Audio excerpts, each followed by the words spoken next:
하나님 말씀 함께 보도록 하겠습니다. 오늘 우리가 함께 나눌 하나님 말씀은 느헤미야 1장 1절부터 11절까지 말씀입니다. 느헤미야 1장 1절부터 11절까지 말씀, 우리 다 같이 한 목소리로 말씀 함께 보도록 하겠습니다. 하가랴의 아들 느헤미야의 말이라. 아닥사스다 왕 제20년 기슬르월에 내가 수산궁에 있는데 내 형제들 가운데 하나인 하나니가 두어 사람과 함께 유다에서 내게 이르렀기로 내가 사로잡힘을 면하고 남아있는 유다와 예루살렘 사람들의 형편을 물은즉 그들이 내게 이르되 사로잡힘을 면하고 남아있는 자들이 그 지방 거기에서 큰 환난을 당하고 능욕을 받으며 예루살렘 성은 허물어지고 성문들은 불탔다 하는지라. 내가 이 말을 듣고 앉아서 울고 수일 동안 슬퍼하며 하늘의 하나님 앞에 금식하며 기도하여 이르되 하늘의 하나님 여호와 크고 두려우신 하나님이여 주를 사랑하고 주의 계명을 지키는 자에게 언약을 지키시며 긍휼을 베푸시는 주여 간구하나이다. 이제 종이 주의 종들인 이스라엘 자손을 위하여 주야로 기도하오며 우리 이스라엘 자손이 주께 범죄한 죄들을 자복하오니 주는 귀를 기울이시며 눈을 여시사 종의 기도를 들으시옵소서. 나와 내 아버지의 집이 범죄하여 주를 향하여 크게 악을 행하여 주께서 주의 종 모세에게 명령하신 계명과 율례와 규례를 지키지 아니하였나이다. 옛적에 주께서 주의 종 모세에게 명령하여 이르시되 만일 너희가 범죄하면 내가 너희를 여러 나라 가운데에 흩을 것이요 만일 내게로 돌아와 내 계명을 지켜 행하면 너희 쫓긴 자가 하늘 끝에 있을지라도 내가 거기서부터 그들을 모아 내 이름을 두려고 택한 곳에 돌아오게 하리라 하신 말씀을 이제 청하건대 기억하옵소서. 이들은 주께서 일찍이 큰 권능과 강한 손으로 구속하신 주의 종들이요 주의 백성이니이다. 주여 구하오니 귀를 기울이사 종의 기도와 주의 이름을 경외하기를 기뻐하는 종들의 기도를 들으시고 오늘 종이 형통하여 이 사람들 앞에서 은혜를 입게 하옵소서 하였더니 그때 내가 왕의 술관원이 되었느니라. 아멘. 오늘 이 시간에는 지난 수요 기도의 시간에 이어서 능력의 기도라는 제목으로 우리가 함께 말씀을 나누기를 원합니다. 우리가 지난 수요 기도의 시간에 이 느헤미야의 아버지였던 이 하가랴라는 이름의 뜻이 방해하다와 막다라는 의미와 하나님이 합쳐진 단어라고 말씀드렸죠. 그래서 하나님이 막으시고 하나님이 방해하신, 때로는 내 삶 가운데 이런 하가랴와 같은 문제, 하가랴와 같은 사람, 우리 가정 안에도 얼마든지 그럴 수 있는데 그것이 우리의 삶에 어떤 나를 막는 장애물, 나를 어둡게 하는 그런 문제와 어려움이 아니라 그것을 통해서 하나님께 더 나아가는, 느헤미야 이름의 뜻이 하나님이 위로하시다라는 것처럼 그 하가랴와 같은 그 문제를 통해, 하가랴와 같은 사람들을 통해 하나님의 위로하심과 하나님의 은혜를 경험하는 그 자리로 우리가 나아가야 된다라고 말씀을 드렸는데, 오늘 이 시간에는 이제 그 말씀을 좀 더 이어서 이제 느헤미야 1장 말씀 우리가 좀 더 함께 나누고 살펴보기를 원하는데, 자, 이 하가랴의 아들 느헤미야가 어디에 살고 있었느냐? 수산이라는 궁에 살고 있었어요. 이 수산이라는 도시는요, 바벨론 때도 굉장히 큰 도시였는데, 이 수산이라는 도시가 바벨론이 망한 다음에 바사라는 왕국이 세워졌는데, 바사가 이 수산이라는 성을 이 바사의 수도로 정합니다. 그러니까 바사에서 가장 핵심되는 도시가 바로 이 수산인 거예요. 이 수산은요, 교통이 발달하고 무역이 굉장히 성행한 곳이었고요, 고대 문서를 많이 보관하고 있는 문화의 도시이기도 했어요. 그러니까 느헤미야는 이 바벨론과 바사로 이어지는 이 시대 가운데 그곳에 살면서 또 수산궁에 살고 있으니, 그러니까 어떤 의미에서 보면요, 소위 모두가 부러워할 만한 그런 환경 가운데 모두가 부러워할 만한 그런 삶을 살아가고 있는 거죠. 그리고 이 지금 오늘 보면 1절 말씀을 보면 이 때가 언제라고 되어 있습니까? 아닥사스다 왕 제20년 기슬르월이다라고 되어 있는데, 이 기슬르월은요 유대력에 의하면 씨를 뿌리는 달을 의미합니다. 단순히 이 씨를 뿌린다라는 것이 밭에 수확을 위해서 씨를 뿌리는 그런 의미도 있지만, 하나님께서 특별히 이 시기에 느헤미야로 하여금 기도하게 하신 것이 이 하가랴와 같은 그 어려움 가운데, 하가랴와 같은 그런 문제 가운데 느헤미야로 하여금 하나님의 위로를 받게 하셨고, 하나님의 위로를 받은 느헤미야는 이제 어떤 삶을 살아야 됩니까? 이 기스르월에 맞는 씨를 뿌리는, 복음을 전하는 자로 살아가야 하는데, 그런 느헤미야가 왕궁에 있단 말이죠. 여전히 지금 바사에 있단 말이죠. 모든 것에 부족함이 없지만, 모든 것에 모자람이 없지만, 그런 왕궁에 살면서도 이 느헤미야가 마냥 기쁠 수만은 없는 거죠. 우리의 삶도 마찬가지입니다. 우리의 삶에 어떤 세상적인 요구와 세상적인 조건이 다 갖춰졌다고 우리의 삶이 행복한 것 아닙니다. 그런 것들 다 누리고 산다고 우리가 기쁜 것 아닙니다. 때로는 그런 것들 다 누리고 살아도요, 그런 것들 다 이시 살아도요, 우리 마음에 기쁨이 없을 수도 있어요. 오늘 본문 2절 말씀 이어서 보면, 내 형제들 가운데 하나인 하나니가 두어 사람과 함께 유다에서 내게 이르렀기로 내가 그 사로잡힘을 면하고 남아있는 유다와 예루살렘 사람들의 형편을 물었다라고 되어 있는데, 자, 이런 느헤미야에게 기쁨이 되는 사람이 있었는데 바로 그가 누구냐? 믿음의 형제인 하나니인 거예요. 이 하나니라는 이름의 뜻은 뭐냐면요, 하나님은 은혜로우시다라는 뜻인 거예요. 우리의 가정이요, 기쁨으로 충만한 가정이 되려면요, 많은 것을 가지는 것도 좋죠. 많은 것을 누릴 수 있는 것도 좋죠. 하지만 그 무엇보다 하나님의 은혜가 함께 해야 하나님이 주시는 그 은혜로 충만한 기쁨을 누리는 가정을 만들어 갈 수가 있는 거예요. 느헤미야는 모두가 부러워할 만한 그 성에 살고 있었지만, 그 성에 사는 것 자체가 그에게 기쁨이 되진 못했어요. 하지만 하나님과 같은 그 하나님의 은혜가 함께하는 그런 사람들로 인해서 그곳에서도 하나님이 주시는 은혜로 기뻐하며 살아갈 수가 있었던 거예요. 이어서 3절 말씀 보면, 그들이 내게 이르되 사로잡힘을 면하고 남아있는 자들이 그 지방 거기에서 큰 환난을 당하고 능욕을 받으며 예루살렘 성은 허물어지고 성문들은 불탔다 하는지라. 자, 여기서 사로잡힘을 면하고 남아있는 자들은 이 바벨론의 남유다가 멸망했을 때 포로로 잡혀오지 않은 사람들도 있고요, 아니면 바벨론의 포로로 잡혀왔다가 고레스 왕 때 1차 포로 귀환, 2차 포로 귀환을 통해서 예루살렘으로 다시 돌아간 사람들도 있는, 이 사람들을 이제 아울러서 사로잡힘을 면하고 남아있는 자들이다라고 되어 있는데, 여기서 이 사로잡힘을 면하고 남아있다라는 이 표현이요, 문법적으로 볼 때는 수동태의 형태를 가지고 있단 말이에요. 그러니까 이것은 뭘 의미하냐면요, 이 그들이 사로잡힘을 면하고 남아있는 것이 그들의 힘과 그들의 능력이 아니라 하나님이 사로잡힘을 면하게 해주셨다라는 거예요. 바사왕 고레스가 이들을 풀어줬기 때문에 그들이 사로잡힘을 면한 것이 아닙니다. 하나님께서 미리 말씀하신 대로 70년 포로 생활이 끝났어요. 하나님이 약속하신 기간이 끝났어요. 그렇기에 그들을 면하게 해주신 거예요. 그런데 어떻습니까? 이들이 사로잡힘을 면하고 예루살렘에 돌아갔단 말이에요. 포로 생활 70년이 끝나면서 이제 예루살렘으로 돌아가게 됐으니, 고국으로 돌아가게 됐으니, 이제는 고생 끝, 이제는 힘든 것 끝, 이제 우리의 삶에는 행복이 시작될 거야, 우리의 삶에는 평안이 시작될 거야, 좋은 것이 시작될 거야. 부푼 꿈을 가지고 예루살렘에 돌아왔는데 그들의 눈앞에 펼쳐진 예루살렘의 모습은 그들의 꿈과 그들의 바람을 이루어 줄 만한 그런 모습이 아니었죠.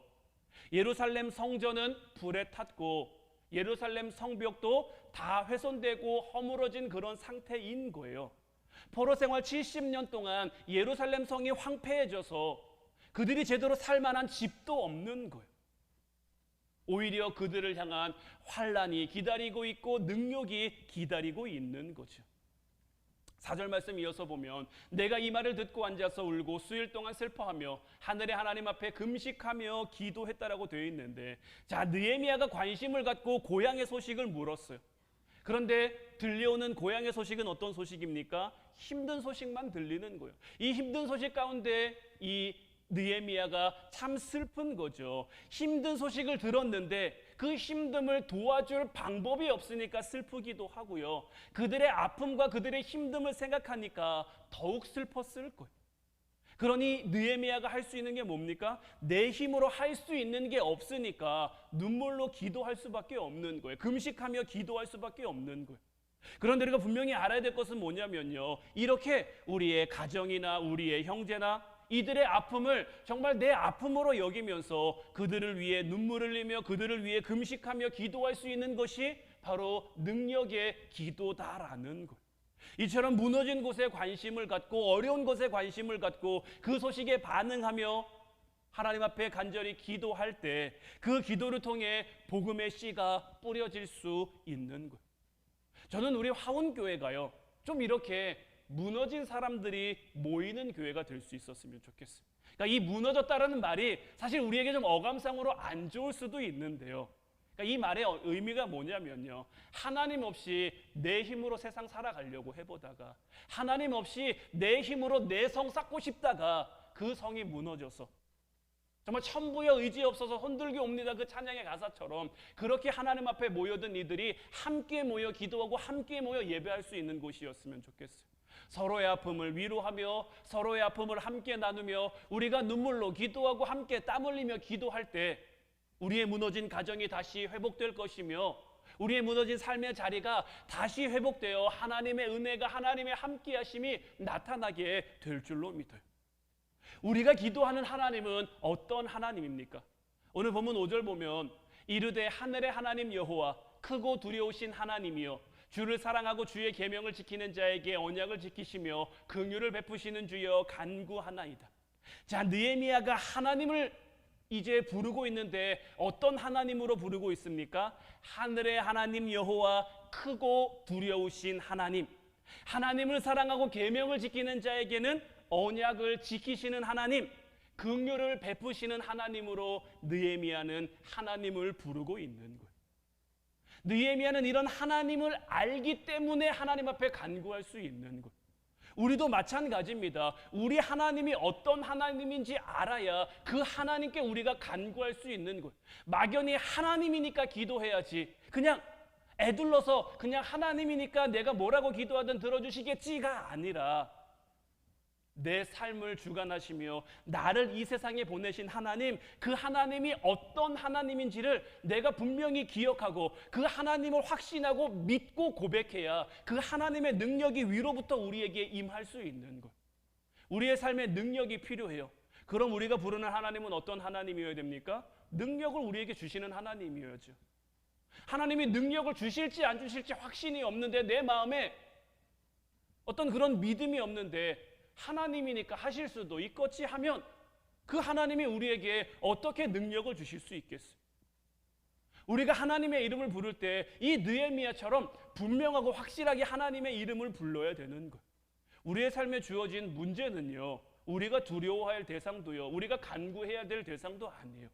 때로는 우리가 물질 때문에 어렵고, 건강 때문에 어렵고, 가정 때문에 어렵고, 자녀들 때문에 어렵고, 부모님 때문에 어렵고, 여러 가지 어려운 일들이 다 많은데 그런 것들은 우리가 두려워하거나 간구해야 될 대상이 아닌 거예요. 그런 것들이 나를 얽매이고 있는 게 아니에요. 하나님께서 나를 붙잡고 계시기 때문에 그 하나님께 긍휼을 구해야 되는 거예요. 이 하나님의 이름을 부른 느헤미야가 어떻게 기도합니까?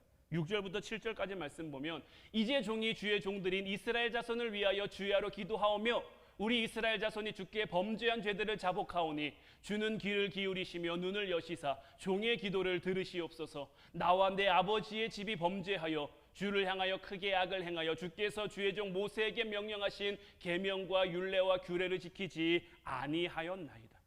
자, 느헤미야가 주야로 기도하고 있는데 이 느헤미야가 기도하는 내용 가운데 어떤 내용이 있냐면 나와 내 아버지 집이 범죄하며 크게 악을 행했다라고 고백하고 있단 말이에요. 지금 수산궁에서 잘 먹고 잘 살고 있는 이 느헤미야가 뭐가 아쉬워서 지금 내가 범죄했고 내 아버지 집이 범죄했다라고 하면서 회개하고 있을까요?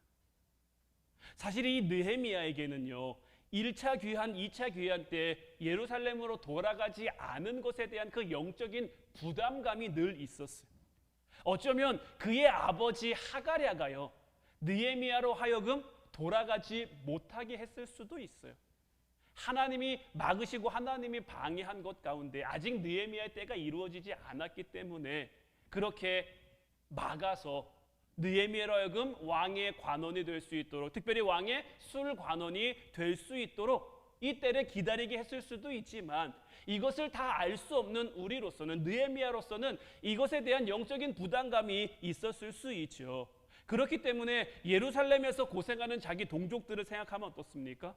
참 마음이 아픈 거죠. 자기는 이 왕궁에서 지금 잘 먹고 잘 살고 있는데, 잘 누리고 있는데 그들은 힘들어하고 어려워하고 아파하고 있으니까요. 그래서 내 죄만 회개하는 것이 아니라, 내 죄만 자복하는 것이 아니라, 지금 예루살렘이 이렇게 된 것이 무엇 때문입니까? 그들 조상의 죄 때문이거든요. 하나님이 아브라함을 택하시고 아브라함의 하나님이 되시고 이삭의 하나님이 되시고 야곱의 하나님이 되셔서 가나안 땅을 그들에게 약속해 주셨단 말이에요. 430년 동안 그들이 애굽의 노예 생활을 했지만 모세를 통해 그들을 이끌어내셔서 젖과 꿀이 흐르는 가나안 땅으로 들어가게 하셨단 말이에요. 젖과 꿀이 흐르는 가나안 땅에 들어가면서 하나님께서 그들에게 주신 말씀들이 있죠. 너희는 이 내 말을 기억해라. 너희는 이 내 말에 거해라. 내 말을 행해라. 이렇게 했는데 그들의 조상은 이 하나님의 말씀을 제대로 지키지 못했단 말이에요. 하나님의 말씀 가운데요, 참 우리에게 은혜가 되기도 하면서도 무서운 말씀이 있는데요. 그게 뭐냐면요, 출애굽기 20장 3절부터 6절까지 말씀을 보면요, 너는 나 외에는 다른 신들을 내게 두지 말라. 너를 위하여 새긴 우상을 만들지 말고, 또 위로 하늘에 있는 것이나 아래로 땅에 있는 것이나 땅 아래 물속에 있는 것에 어떤 형상도 만들지 말며 그것들에게 절하지 말며 그것들을 섬기지 말라. 나 내 하나님 여호와는 질투하는 하나님인즉 나를 미워하는 자의 죄를 갚되 아버지로부터 아들에게로 3, 4대까지 이르게 하거니와 나를 사랑하고 내 계명을 지키는 자에게는 1000대까지 은혜를 베푸니라. 우리가 하나님 앞에 살아감에 있어서요, 때로는 우리가 겪는 고난이요, 때로는 우리가 겪는 어려움이요, 어떤 우리의 잘못, 우리의 실수, 어떤 우리의 틀림 때문이 아니라 우리의 부모님의 부모님, 그들의 잘못이 우리에게 이어 내려오는 걸 수도 있다라는 것. 또 이것을 반대로 말하면 무엇입니까? 내가 제대로 믿지 못하면요, 내가 제대로 하나님 말씀 가운데 서 있지 못하면요, 나 때문에 내 자녀의 자녀가 하나님 앞에 힘듦과 어려움을 당할 수도 있다라는 거죠. 우리가 능력의 기도로 하나님 앞에 나아가기 위해서는 크고 두려우신 하나님, 긍휼을 베푸시는 그 하나님께 주야로 우리의 죄를 자복할 수 있어야 되는 것. 늘 말씀드리지만 이 회개라는 것이 참 우리의 마음을 좀 무겁게 하기도 하는데요, 회개는 다른 게 아닙니다. 그냥 방향을 맞춰가는 거예요. 내 방향이 조금이라도 틀려 있으면 그걸 맞춰가는 거예요. 내 아버지가 틀린 방향으로 우리의 가정을 이끌고 갔으면 이제 그것을 다시 돌이켜야죠. 다시 돌이켜서 하나님께로 향할 수 있도록. 마찬가지로 우리의 가정이, 우리의 자녀들이 잘못된 방향으로 향해 있다면 그것을 돌이키기 위해 우리는 눈물로 금식하며 하나님 앞에 기도할 수 있어야 되는 거죠. 내 죄를 자복하면서 또 우리 집안에 어떤 죄가 있었는지 그것을 깨달은 대로 하나님 앞에 회개하며 우리의 가정이 온전히 하나님 앞에 설 수 있기를. 주께서 명하신 계명과 그 율례를 지키지 않은 것이 주님 앞에서 크게 악을 행하는 것. 가장 큰 악은 뭐냐면요, 하나님의 말씀을 보지 않고 내 마음대로 살아가는 거예요. 하나님이 우리를 하나님의 뜻대로 만드셨단 말이에요. 하나님의 목적대로 우리를 만드셨단 말이에요. 우리는 다 하나님의 형상대로 지으심을 받았어요. 하나님이 우리를 이 땅에 보내신 그 이유와 목적이 있는데 그런 것들은 잃어버린 채, 그런 것들은 관심이 없은 채 내 마음대로, 내 생각대로, 내 삶의 좋은 대로 살아가는 것이 하나님 앞에 가장 큰 죄고 가장 큰 악이다라는 것을 우리는 결코 잊어서는 안 되는 거예요. 오늘 보면 8절부터 10절까지 말씀도 이런 말씀이 나와 있는 거예요. 옛적에 주께서 주의 종 모세에게 명령하여 이르시되 만일 너희가 범죄하면 내가 너희를 여러 나라 가운데에 흩을 것이요 만일 내게로 돌아와 내 계명을 지켜 행하면 너희 쫓긴 자가 하늘 끝에 있을지라도 내가 거기서부터 그들을 모아 내 이름을 두려고 택한 곳에 돌아오게 하리라 하신 말씀을 이제 청하건대 기억하옵소서. 이들은 주께서 일찍이 큰 권능과 강한 손으로 구속하신 주의 종들이요 주의 백성이니이다. 하나님께서 우리에게 주신 이 말씀이 우리가 기도할 수 있는 근거가 되는 거예요. 나와 내 아버지의 집이 범죄했을 수도 있어요. 지금 내 가정이 나아가는 삶의 방향이요 잘못된 방향일 수도 있어요. 앞서 이 출애굽기 20장 3절에서 6절까지 말씀에 나온 것처럼 하나님께서는 너를 위하여 새긴 우상을 만들지 말라고 했죠. 이 우상이라고 하는 것이요 어떤 다른 신들만 가리켜서 말하는 게 아닙니다. 다른 형상들을 만들어서 그런 것들을 섬기는 것만 가리켜 말하는 게 아니에요. 하나님보다 더 사랑하는 것이 있으면 그것은 모두가 다 우리에게 우상이 될 수 있는 거예요. 물질도 우상이 될 수 있고요, 건강도 우상이 될 수 있고요, 자녀도 우상이 될 수 있고요, 내 취미나 내 즐거움이나 내가 바라는 이 모든 것들이 다 하나님 앞에 우상이 될 수 있는 거예요. 그래서 우리는 이런 것들보다 하나님의 말씀을 기억하며 이 하나님의 말씀을 기억하며 하나님 앞에 기도해야 되는 거예요. 이 말씀 가운데 우리가 제대로 살아가지 못하면 어떻게 됩니까? 만일 너희가 범죄하면 내가 너희를 여러 나라 가운데 흩은다라는 거예요.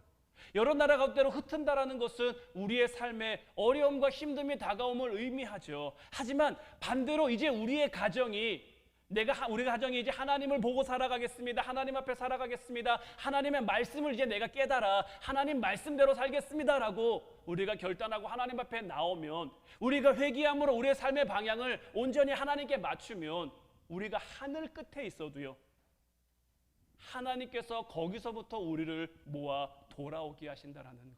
하나님이 택하신 그곳에 우리를 머물게 하신다라는 거예요. 이사야 49장 15절 16절 말씀 보면요 여인이 어찌 그 젖먹는 자식을 잊겠으며 자기 태에서 난 아들을 긍휼히 여기지 않겠느냐. 그들은 혹시 잊을지라도 나는 너를 잊지 아니할 것이라. 내가 너를 내 손바닥에 새겼고 너의 성벽이 항상 내 앞에 있나니라고 되어 있어요. 하나님은요 우리를 하나님의 손바닥에 새기시고 우리를 잊지 않으시는 분이. 때로는 우리가 악을 행할 수도 있고 때로는 하나님을 잃어버릴 수도 있고 때로는 하나님 없는 것처럼 살아갈 수도 있죠. 이스라엘이 그랬던 것처럼 하나님께서 그래서 그들을 흩으셨죠. 바벨론이라는 도구를 이용해서 그들을 흩으셨는데 그들을 흩으신다고 그들이 끝난 게 아니죠. 왜냐하면 그들은 하나님의 손바닥에 새겨져 있으니까요. 70년이라는 시간을 정해두신 거고요. 다시 돌아오는 거예요. 너의 성벽이 항상 내 앞에 있어. 내가 보호하고 내가 지키고 내가 안 거예요. 그들은 하나님을 잊었어도 하나님은 결코 그들을 잊지 않는 거예요.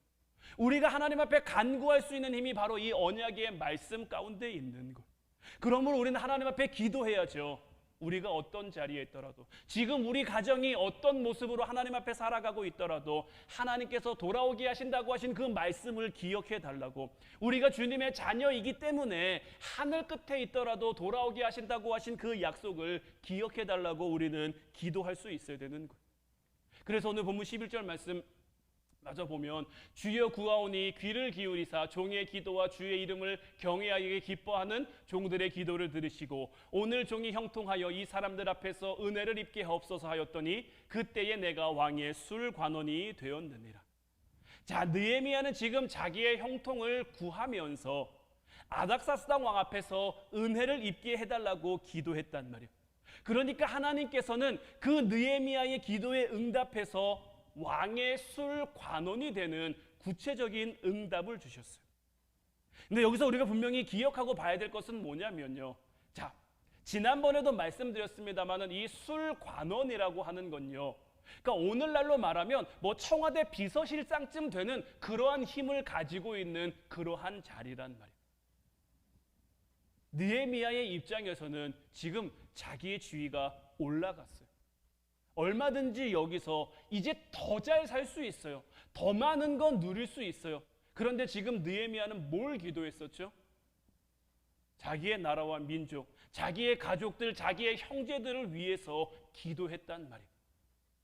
하나님이 주신 응답이요, 때로는 내가 기도하던 것과 전혀 다른 모습으로 우리에게 주어질 때도 있어요. 우리가 기도했던 것과 다른 방향으로 우리에게 주어질 수도 있어요. 하지만 우리는 그 가운데서도요, 우리를 향하신 그 하나님의 뜻을 잃어버려서는 안 되는 거예요.